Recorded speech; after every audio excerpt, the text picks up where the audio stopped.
Gente, para vocês que estão assistindo esse vídeo, hoje a gente está com uma participação super especial, nada mais, nada menos que Ângela Virgulin, que é psicóloga, estou com a minha colinha aqui, psicóloga, PhD em Psicologia Educacional, com ênfase em altas habilidades e superdotação, professora aposentada do Instituto de Psicologia da Universidade de Brasília, onde eu tive a honra de conhecê-la, e agora fundadora do Instituto Virgulin para Altas Habilidades e Superdotação, que também fica aqui em Brasília. Bom, Ângela, obrigada. Em meu nome, em nome da Ana Paula e do Construindo com Afeto, obrigada por ter aceito o nosso convite. E hoje a ideia é falar bem rapidinho sobre a questão da identificação, quais são os sinais que a gente precisa ficar atento com relação aos nossos alunos e às nossas crianças, e sobre a importância da avaliação também. Então, para começar, eu queria que você falasse sobre quais são os primeiros sinais que essas crianças dão, o que, que a gente precisa ficar atento. Tá bom. Obrigada, Ju, pelo convite, mais uma vez aqui juntas, né? E quero muito prestigiar o seu site, o seu trabalho aqui com pais, porque isso é muito importante, principalmente para as altas habilidades, que é um assunto tão pouco falado, né? As pessoas conhecem pouco sobre altas habilidades. Então, vamos começar pensando, né, nessa criancinha que nasce, vai se desenvolvendo, muitas vezes de uma forma precoce. Então, um dos sinais que eu peço para os pais sempre olharem é a precocidade. Às vezes é um pouco complicado, porque eles colocam assim, a gente só tem um filho, então acha que tudo é comum, né? Então, é muito bom que os pais peguem um livrinho sobre desenvolvimento, vejam quais são os marcos de desenvolvimento, o que, que se espera para cada idade, né? Então, você pega um bebezinho, eu estou aqui com o meu netinho, tem 1 ano e meio. Então, a gente vai na tabelinha, né, de desenvolvimento e como que é a linguagem para 1 ano e meio. Então, espera-se que por volta de 1 ano e 3 meses, a criança esteja falando ali de 3, 5 palavrinhas, em geral fala mamãe, papai, do jeitinho dela, né? Bom, meu netinho fala 45 palavrinhas. Sim. Então, isso abre um sinalzinho para mim, né? Olha, nós estamos vendo alguns sinais de precocidade. Eu estou falando que o meu netinho tem altas habilidades? Ainda não, né? Eu estou vendo comportamentos que no futuro podem levar a esse desenvolvimento. E o que os pais fazem? Desenvolvem, estimulam, né? Então, se é um bebê que está numa creche, é isso que nós vamos fazer, nós vamos estimular a linguagem, nós vamos estimular a atividade psicomotora, a gente vai estimular a curiosidade, que é o traço que o bebê já nasce, né? Nasce curioso, olhando tudo, percebendo tudo. Então, vamos mostrar, né, a florzinha, falar na linguagem dele, eu falo teteia para eles, né? Vamos mostrar o cachorrinho, vamos mostrar as coisas. Então, você vai perceber que uma criança precoce com 1 ano e meio, ela pode já estar falando bem, né? E pode também já estar entendendo os conceitos, às vezes, mais evidentes, né? Sim. Então, a precocidade vem nesses marcos. Ela andou antes do aninho, né? Andou com 9 meses, por exemplo, é um marco de precocidade, né? Ela começa a fazer relações com as pessoas muito cedo, então a gente também começa a prestar atenção nessa facilidade que ela tem de comunicar com outros e tudo mais. Então, esses primeiros sinais são importantes, né?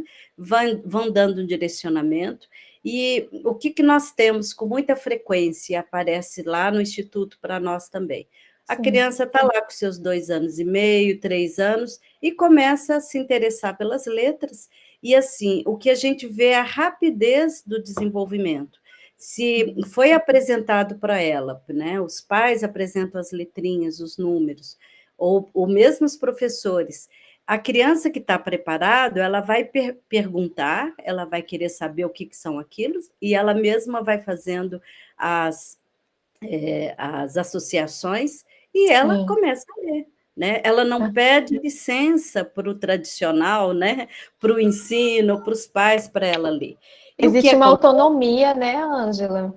Muito, né? E a gente tem que ver que essa rapidez que ela né? O cérebro dela já está preparado de uma certa forma, ela vai fazer conexões neuronais mais rápido, né? E então vai ser um cérebro mais pronto para fazer essas atividades. Então, uma pergunta que sempre aparece é assim: ah, mas a gente está estimulando, é para estimular ou não é, né? Vamos tirar a infância dessa criança? Não vai, porque o que a gente faz é seguir a criança.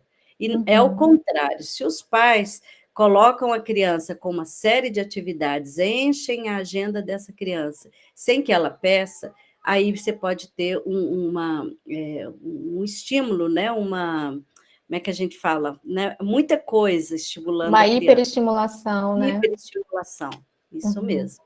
Mas se você segue o caminho dela, você está dando o que o cérebro dela está pedindo, né? Então a gente acompanha essa criança assim. Se ela pede números, vamos fazer os números com ela, né? Sim. Deixa ela repetir, deixa ela fazer as pequenas somas e ela vai indo no tempo dela. Então acontece que a criança, né, muito pequenininha, começa a ler e aí começa a ter um problema lá na escola. E aí, o que eu vou fazer? Porque meu filho já está lendo. A escola não está preparada para uma criancinha de 3, 4 anos lendo, né? E a gente vai proibir a leitura, né? Nós não vamos. A gente vai continuar estimulando dentro dessa linha. Então, o que a gente tem que ver, Ju, é que as nossas escolas estão realmente para trás, né? Sim. Elas ainda estão trabalhando no sentido assim, daquilo que foi a escola do século XIX, a gente não viu diferenças no século XX, estamos vendo pouca mudança no século XXI. A gente está falando mais disso, mas as mudanças mesmo, elas não ocorrem. Né? Então, a escola, às vezes, se esconde atrás de algumas regras que, se você for perceber, são regras bem flexíveis, que podem ser modificadas, e, às vezes, a escola não sabe como fazer isso. Então, falando dessa precocidade da criança pequena, né? Ela vai para um jardim, né? Não sei como cada escola chama ali no seu desenvolvimento, mas ela tem que ter grupinhos onde ela vai incentivar aquelas crianças que estão lendo, sim, né? Nós vamos aumentar a autoestima dessa criança, porque ela, sendo muito perceptiva, ela vai perceber que todo mundo não lê, só ela que lê, aí ela guarda para ela, como se fosse uma coisa errada que está acontecendo comigo. Isso, né? Acontece demais, né, Ângela? Acontece. De a criança ter vergonha de mostrar o seu potencial, de mostrar as suas habilidades. E ela fica ali tímida, né, no cantinho dela, e começa a perceber, ops, sou diferente, isso não é bom. O que a gente quer é que a criança perceba, ops, sou diferente, isso é ótimo. Nós todos somos diferentes, e a gente tem que aplaudir essa unicidade de cada criança, né? Então, a escola tem que se adaptar a isso, tem que fazer uma organização do currículo para ela aceitar essas crianças diversas, né? Sim. E à medida que ela vai percorrendo os anos escolares, isso também vai acontecer. Ela pode necessitar de aceleração, ela pode necessitar, e está na lei, é um direito dessas crianças, de terem um currículo adaptado para elas também. Então, os pais têm que saber disso e têm que solicitar a escola. Vamos fazer um plano de ensino individualizado, né? Ela tem necessidades específicas e a gente tem que correr atrás. Ô, Ângela, uma dúvida que eu tenho, e na verdade é uma coisa que eu tenho percebido muito na minha prática. Parece que a escola só se abre para essa possibilidade de fazer um plano individualizado para aquela criança, apesar de todas terem o direito, né, de terem um plano individualizado, quando é feita uma avaliação e quando é meio que constatado, comprovado que aquela criança realmente tem altas habilidades. É isso que está acontecendo mesmo? É isso que acontece porque a escola precisa de uma justificativa, né? Como que eu justifico tirar a criança de um ciclo, por exemplo, saindo do ensino infantil para o fundamental, né? Ela precisa de uma justificativa. Então, a gente faz essa avaliação, né?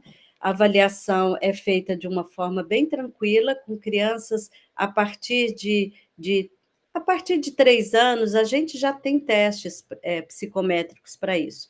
Eu Uhum. prefiro fazer com as crianças chegando aos 5, por ali, né? Porque você tem mais instrumentos. Sim.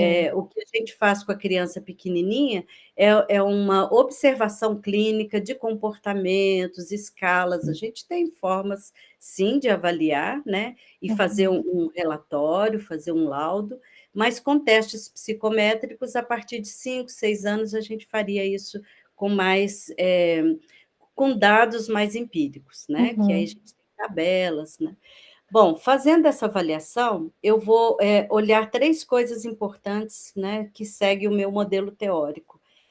Eu vou olhar onde essa criança se destaca dos seus pares. Esse é um dos pontos. Ela deve se destacar, não muito, né? Não precisa Uhum. ser nenhum Einstein, a gente não precisa esperar uma habilidade muito acima da média, mas ela Sim. tem que ter alguma coisa onde ela se destaca, tá? Então, se destaca pela leitura, se destaca porque ela já faz continhas, que os outros ainda não fazem naquela idade, ou algum tipo de comportamento mais elevado, né? Pelas Memória, artes também, né, Ângela? Que muita gente a pensa que área é só de pela arte. leitura, Nossa, matemática. eu recebi uma criança há pouco tempo que ela fez, aos 2 anos e meio, ela fez um passarinho de perfil. A gente vê que desenho de perfil é um desenho, né, já adiantado para crianças pequenininhas, com todas os detalhes do passarinho, biquinho, né, peninhas e tal. Então, a gente tem que prestar atenção nesses desenhos também. Qual a Uhum. expressão artística da criança? E Sim. a avaliação, ela vai olhar todas as áreas. Os testes psicométricos é uma área. A gente diz, a gente tem que triangular os procedimentos que a gente tem.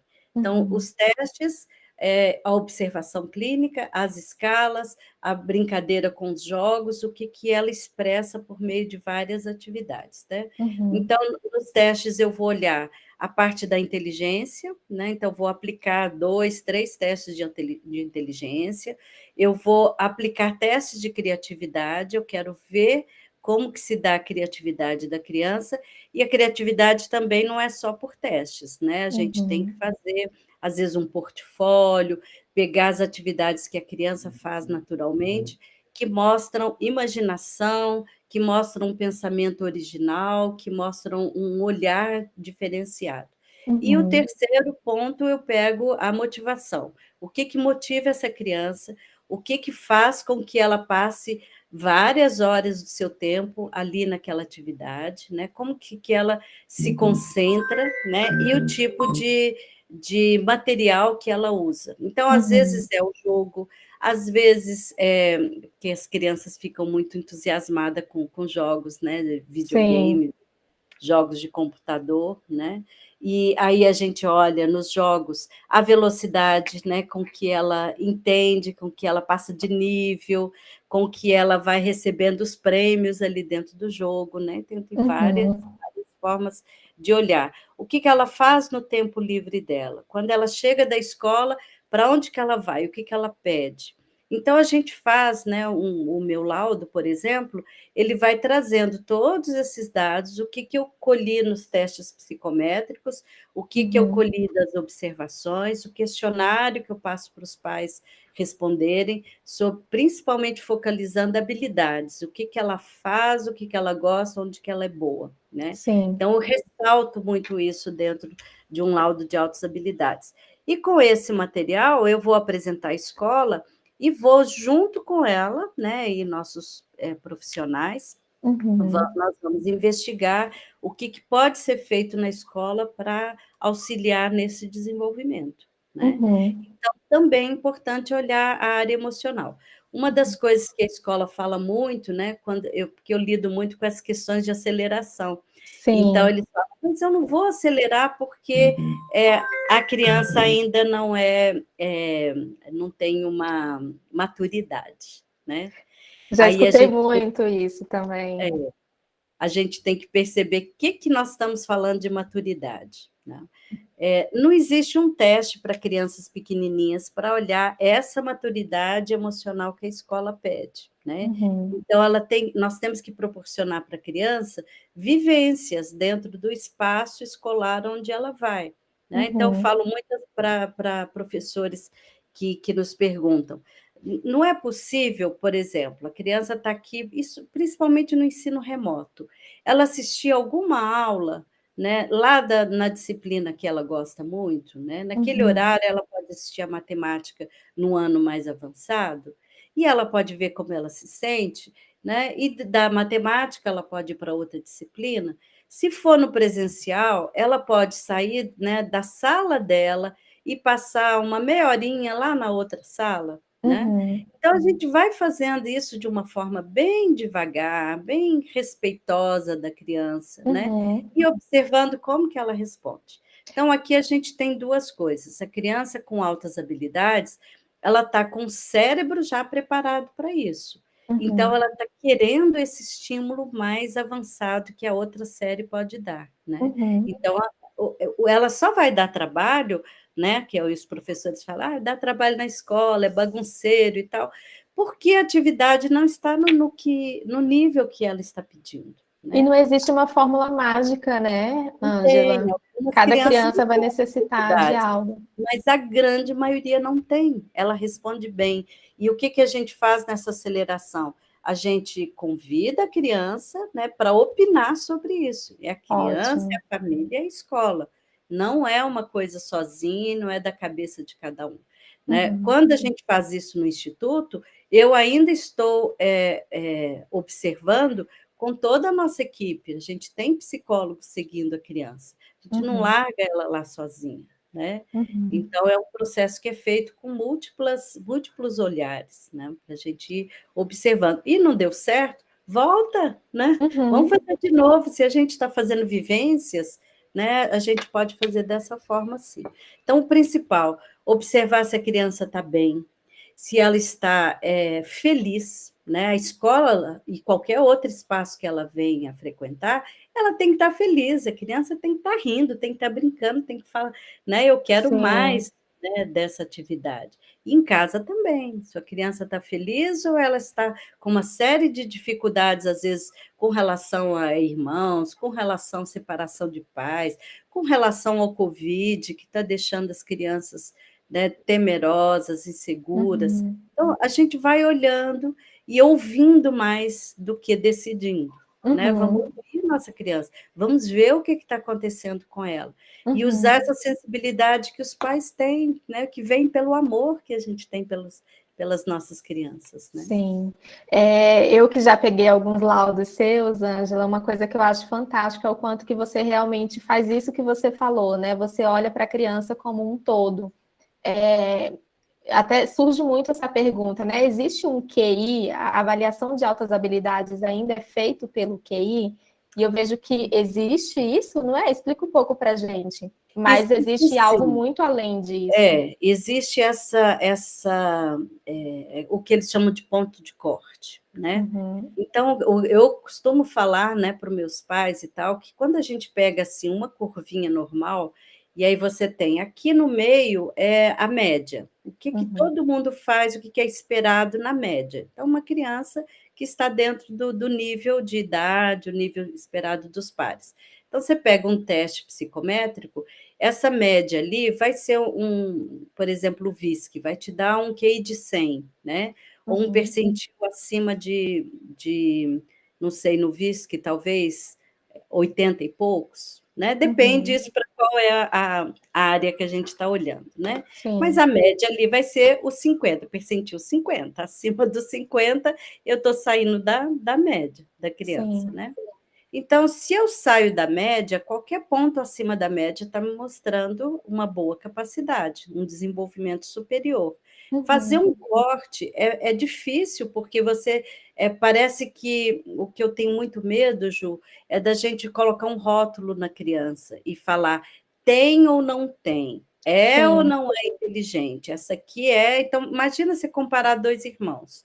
Aí, olha, um está com 120, que é um ponto que a maioria dos testes, né, apontam como altas habilidades. Mas esse outro aqui tirou 118. Então, eu estou falando de crianças diferentes, eu posso, às vezes, colocar um empecilho para o desenvolvimento da criança com esse número. Então, eu Perfeito. tenho muito cuidado com isso. O que isso está querendo dizer? A gente tem que coletar muitos dados para falar dessa inteligência, né? Uhum. E eu tenho que dizer para eles, olha, às vezes a gente pega um teste, é muito comum quando a gente aplica um teste bem conhecido, que é o VISC-4, né? Sim. Aí você olha lá, a parte de vocabulário deu lá em cima, a parte da memória deu lá em cima, a parte da. Né? Aí você tem um índice, por exemplo, velocidade do processamento, dá lá embaixo. E ele diminui o QI total da criança, né? Aí o que a Sim. gente quer olhar? Eu quero olhar o que está fazendo essa criança ter uma velocidade. A velocidade de processamento é assim: qual é a rapidez com que eu processo essa informação? Que ela Uhum. chega para mim, eu entendo aquela informação. E aí, os testes, né? E lembrar que é sempre um teste, o teste é uma coisa situacional, ele Uhum. vai ter interferência se a criança está gripadinha naquele dia, se ela está desmotivada, se ela está preocupada com as coisas que estão ocorrendo lá na outra sala, olhando pela janela, tudo vai Sim. influenciar a criança. Então, não é um, né? E aí vamos Uhum. supor que essa criança está fazendo o teste e o teste tem um tempo. Você clica lá no celular, né, ativa o cronômetro, e aí você vai dizer para ela, né? Às vezes a gente diz, às vezes a gente não diz. Quanto tempo, né, ela vai levar para fazer aquele teste lá? Se ela percebe que Uhum. você está olhando o tempo, ela pode ficar mais preocupada, né? E isso vai influenciar ali. Então, às vezes, a gente, já sabendo que as crianças são assim, a gente até esconde o reloginho, né? Mas nesse Uhum. teste que tem a pontuação pelo tempo, ela vai querer fazer, né, o teste sem errar. Aí a gente vê a questão do perfeccionismo. Ela não está preocupada em fazer rapidinho para chegar, quanto mais eu fizer, melhor.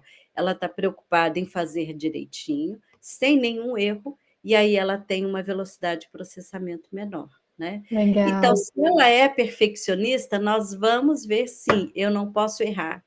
E não Uhum. poder errar, muitas vezes, claro, pode vir da família, que aí você olha, papai e mamãe também são assim, porque muito das altas habilidades tem a ver com essas propensões genéticas, né? Uhum. Tem a ver com a forma como a gente educa, como são essas crianças, mas é dela também, é dela que é perceptiva, que vai atrás dos detalhes, ela percebe, sem ninguém ter falado para ela, que errar não é legal.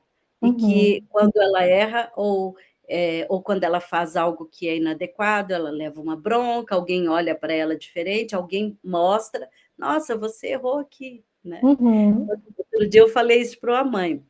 A mãe estava.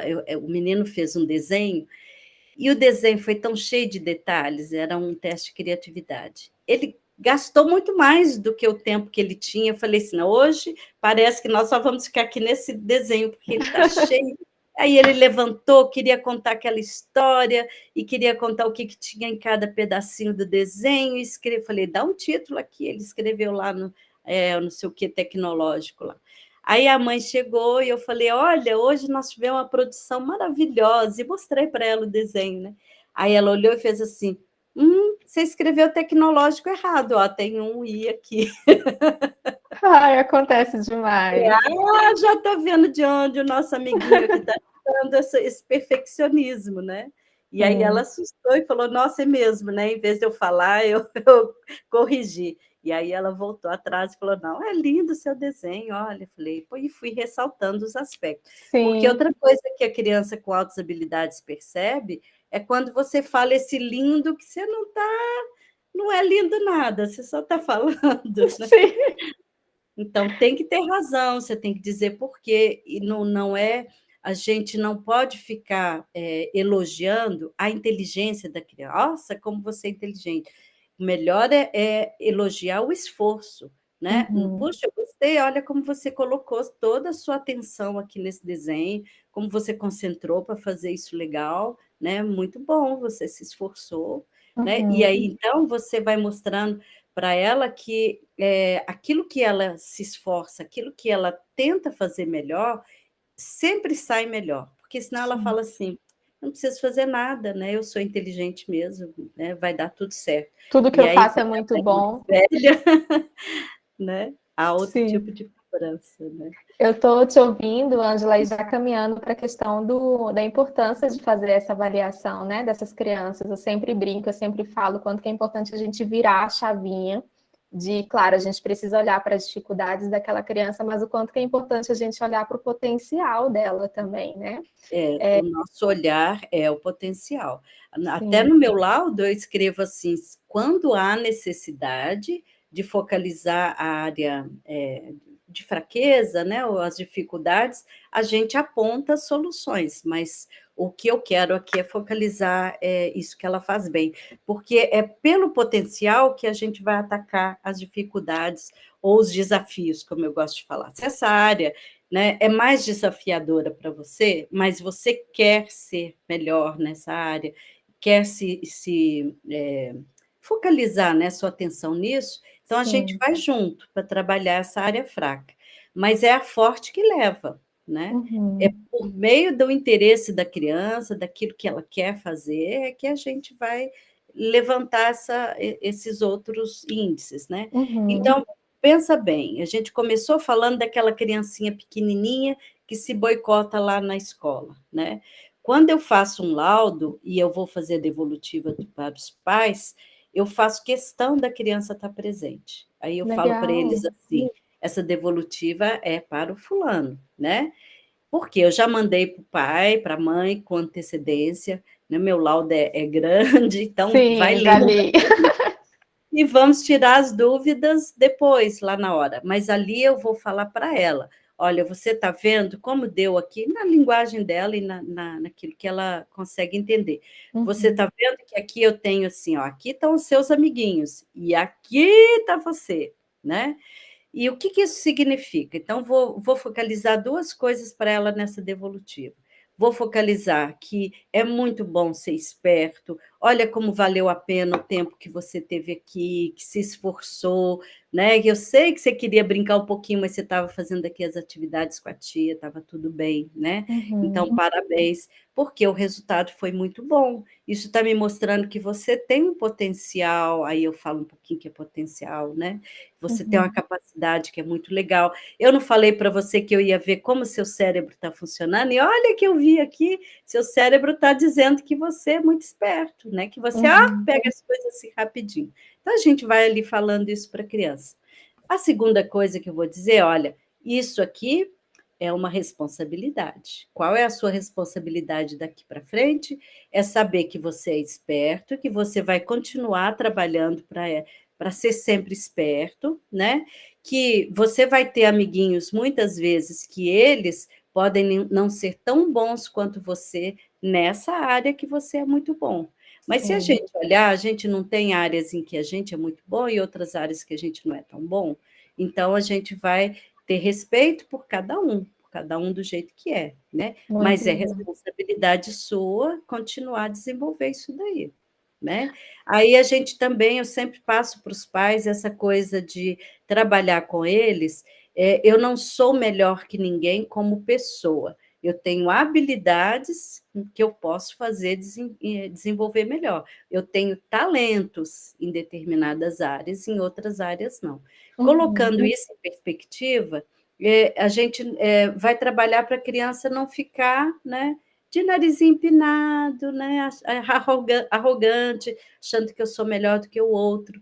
Não é por aí. E quando Sim. ela vai para os grupinhos, né, porque a partir do momento que a gente avalia e fala, bom, avaliou e agora? Vai fazer o quê? Então, esse agora tem duas partes. Uma, agora nós vamos trabalhar com a escola, para que a escola faça o melhor aproveitamento desse potencial para a criança lá. E a Sim. segunda parte, eu vou trabalhar essa criança num grupinho, né, onde ela possa estar junto com outras crianças que também têm o potencial elevado como ela, e ali ir trabalhando a parte socioemocional Uhum. porque, né, uma coisa é a inteligência, outra coisa é o emocional. O afetivo nem sempre segue junto com esse emocional.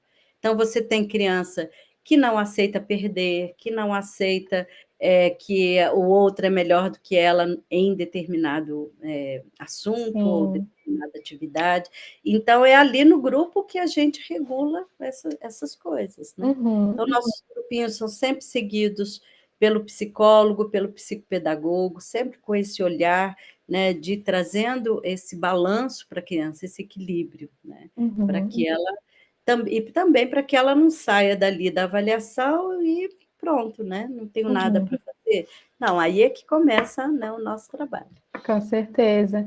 Ângela, só para finalizar, conta para gente o que que o Instituto tem oferecido. Assim, eu sei dos grupinhos que você acabou de falar, tem a terapia individual também, Tem terapia avaliação. individual.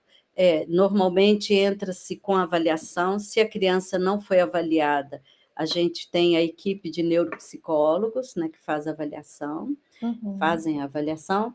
A gente tem a parte da avaliação pedagógica também, feita pela psicopedagoga, principalmente quando a gente vê que tem um diferencial e que a gente precisa trabalhar com a escola. Então, a Legal. gente leva para a escola assim, a parte psicológica está assim, mas a pedagógica está assim, ele está nesse nível, ele já sabe isso, né? Então, é onde a gente trabalha com as questões do PEI, do Plano Uhum. de Ensino Individualizado. Então, eu tenho o profissional, né, a pedagoga, que segue a criança pequena e tem outra que segue a criança maior, né? Uhum. Aquela que já vai entrar, por exemplo, no ensino médio ou que está se preparando para a universidade, né? Então, Uhum. a gente também vai trabalhar as questões de aceleração, olhando a idade que a criança tem. Uhum.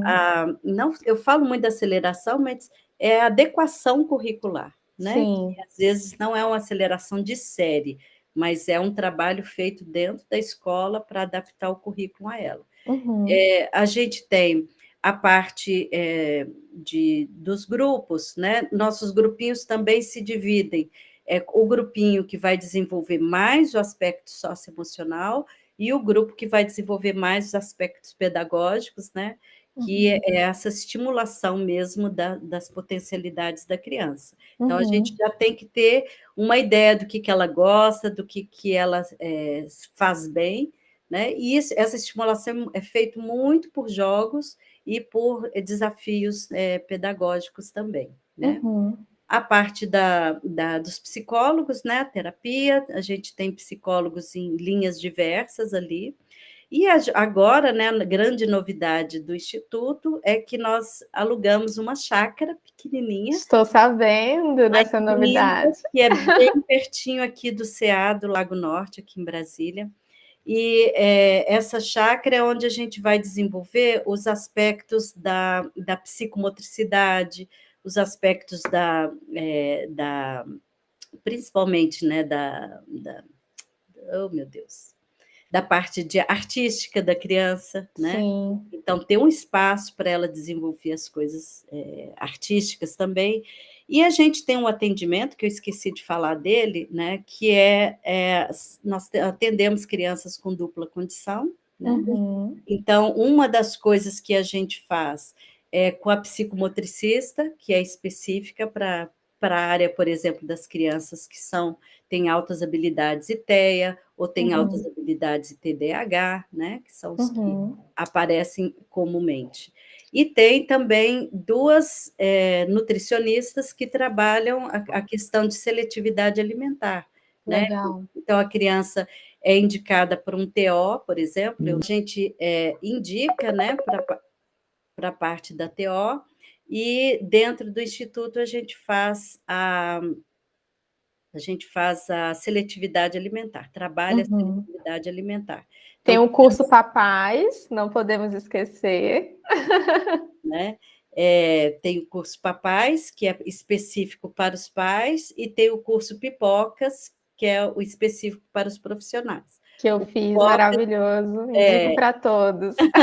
bom, você já fez o Pipocas, né, Ju? É, O Pipocas é o programa como é que eu chamo? Programa de incentivo ao potencial criador do aluno superdotado. E o Uhum. Papais é o programa de apoio aos pais de crianças superdotadas. O Papais é mais curtinho, né? Nós começamos quinta-feira passada. É um curso com 4 ou 5 aulas, onde a gente focaliza os aspectos mais teóricos, porque a gente quer dizer assim, seja um especialista do seu filho. Né? Uhum. Não deixe que outras pessoas digam para você o que é altas habilidades. Você tem que saber, para você saber o que a legislação pede e o que você pode exigir também, né? Uhum. Dentro dos direitos da criança, que é importante. Sim. E o Pipocas ele já é maior um pouquinho, porque a gente vai colocando como fazer essa adaptação de currículo, como trabalhar com as necessidades diferenciadas da criança. Às vezes a gente puxa para o lado dos psicólogos também, a gente vai falar de identificação, que testes que a gente utiliza, como que a gente faz essa identificação. Então, são Uhum. essas duas áreas. E temos também um atendimento para os adultos, né? A Ah, gente já legal. faz novidade também, a gente já faz o trabalho com adultos. Então, quando a gente for para essa chácara que a gente está colocando, nós vamos ter, então, esse atendimento mais amplo, né? Poder trabalhar todas as áreas de talento da criança, trabalhar com mentores, né? Indicando. Tem crianças que a gente tem uma capacidade mais elevada e, muitas vezes, o trabalho que a gente faz com a psicologia ou só com a pedagogia não é Pedagogia. suficiente. Eu preciso, às vezes, indicar um mentor numa área muito específica, que é a do interesse da criança. Então, nós estamos crescendo, né? E em breve isso aí será mostrado assim, de uma Que forma legal. mais, né? Muito sucesso, Ângela, para você. Obrigada Obrigada, pela aula que você deu para foi gente. uma aula, né? Em vez de ser um bate, Maravilhosa, eu amo ouvir você você. chamou uma professora, a professora tem que dar. Obrigada também, o Obrigada. seu trabalho é maravilhoso. Nós temos recebido muitas crianças indicadas por vocês, e aí, quando a gente faz essa dobradinha, é lindo, né? Porque a gente precisa dar esse apoio psicológico nas crianças que a gente vê o potencial. Com Então, certeza, com gratidão também. certeza. Obrigada, um beijo. Beijo Até grande, logo mais. até Tchau, tchau. mais.